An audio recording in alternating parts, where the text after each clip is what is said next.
It's great to be here with you today, Nathaniel, at your beautiful house in Jupiter, so thank you very much for having us. Nice to have you guys be interested in an old relic like myself.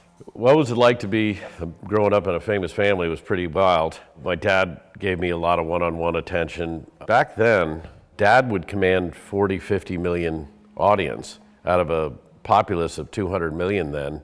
Would you say that your passion for the game came from those experiences with your dad, or at least formulated from that? Ordained. I think my dad's love for golf made it inevitable, but to secure my interest, my godfather was Masters champion Jackie Burke, who was a tour star and player of the year, won 16 tour events, PGA and a Masters. So, I spent a lot of time with Jackie Burke, and we had an Irish nanny named Bridie Brennan, Bridget Brennan, who I named my daughter after, but she was a lefty pro from Ireland who my dad brought over and hired just about the time I was born. She basically taught me the grip and taught me how to chip, and I used the backyard religiously to execute that. And the funny story, I wrote a book on my dad, and I said, one thing about my childhood is if you grow up in a 30,000 square foot estate, chances are your life is going to negative trend.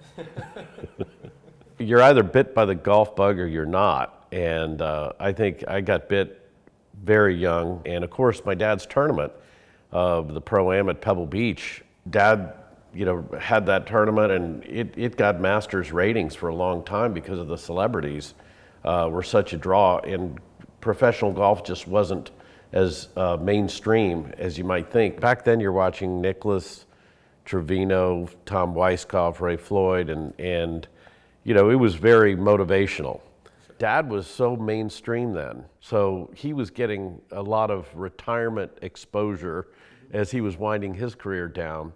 And then when he died, I got all this undeserved attention, and then I won the amateur, and I'm like, I'll tell you what's ridiculous is the year I won the amateur was 1981. It was the same year the 49ers went to their first Super Bowl and won with a young Joe Montana. They picked me over Joe Montana for Northern California Athlete of the Year. That's ridiculous. So both you and Mason Howell have won the U.S. Amateur at the Olympic Club. What advice do you have for him as he carries on in his future endeavors? Don't rest on your laurels. I think it should help him in future competition because of so many U.S. amateurs that have gone on to win professional major championships. And I think it's easier for somebody that has gotten that accomplishment at an early age to go on and succeed as a professional because of that. What are some of the most memorable experiences you've had on a golf course? And you can list one or two, your top two.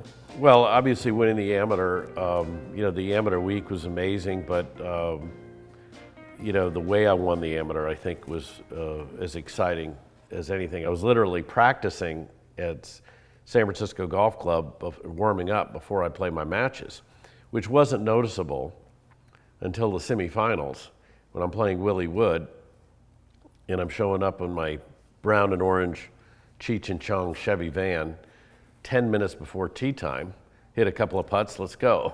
And then of course the finals, it's just my opponent Brian Lindley on the range hitting balls by himself, wondering if I've been in an accident and he's going to win the U.S. Amateur by forfeit. But sure enough, there goes the Cheech and Chong Chevy van coming in 5 minutes before my tee time at 8 in the morning. The other spectacular part of it was that I was 3 down to Willie Wood in the semis with 9 holes to play and beat him 2 up. And then I was 4 down with 10 to play in the finals. I was 2 under and one, on the extra hole, making a 20-foot knockoff, walk-off putt. It's stressful to play competitive golf.